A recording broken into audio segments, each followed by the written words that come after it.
So in this video, we're going to talk about our final project. So what we did is that we created a circuit that would take in some kind of electrical or audio signal and then manipulate in a bunch of different ways based on the circuit principles and ideas that we've learned throughout the course. So in total, we will have a voltage follower operational amplifier circuit, which then has a half-wave rectifier after it, and then two other op-amp circuits, both of which amplifying with an intended gain of 12, one inverting, one non-inverting, and then both of those are passed through a low-pass filter afterwards, which is composed of a variable capacitor, so we can actually change the pass band for the filters.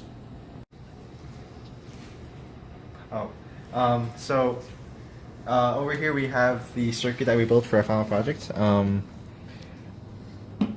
The circuit starts with the digilant, with the signal from the digilant, and we feed that signal into three different op amps, which we see over here.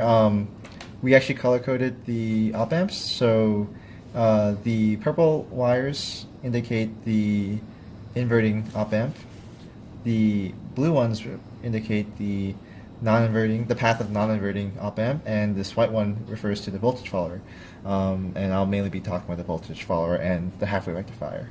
So when I plug the oscilloscope into the output of the voltage follower, we see that as intended, that the output is exactly the same as the input, which is what we expect from the voltage follower.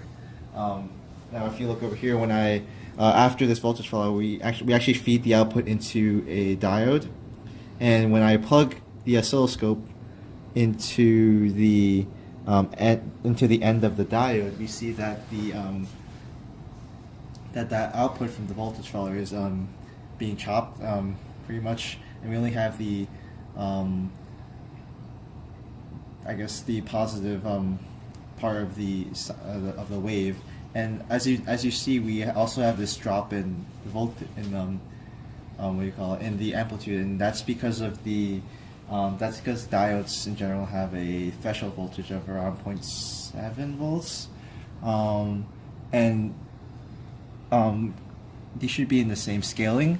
And as you can see, the difference between the input and the output is around 0.7, which is what we should see. So I'll talk about our two different op-amp setups.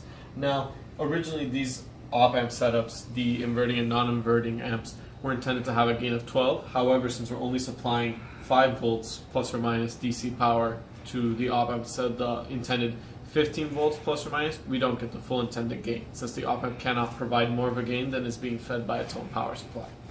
So here along this blue wire, we have the non-inverting op-amp with its resistor setup that is supposed to provide a gain of 12. And if I plug in here to its output, we see that there is no phase shift because this is a non-inverting op-amp.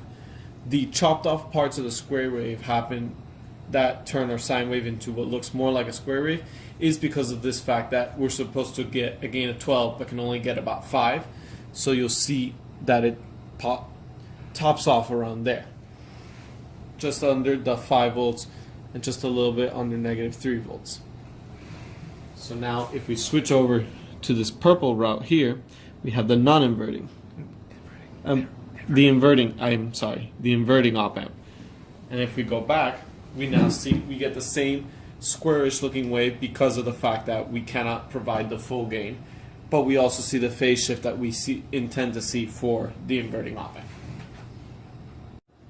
Now, while we had connected the voltage follower part of our circuit to a half-wave rectifier, the two op-amps are connected to low-pass filters, which are outfitted with variable capacitors, so we can see how the waveform and the passband changes depending on the capacitance that's factored into the low pass.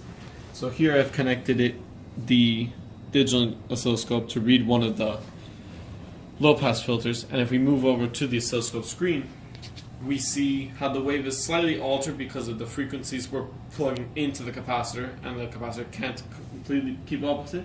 If I go changing the capacitor, the capacitance value on our variable capacitor, we see how the waveform changes according to that. Okay.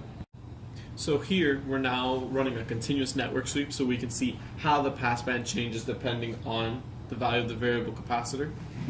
So first of all, we see as yellow our channel 1 with our input at no gain, and we see the gain coming from our op-amp setup there.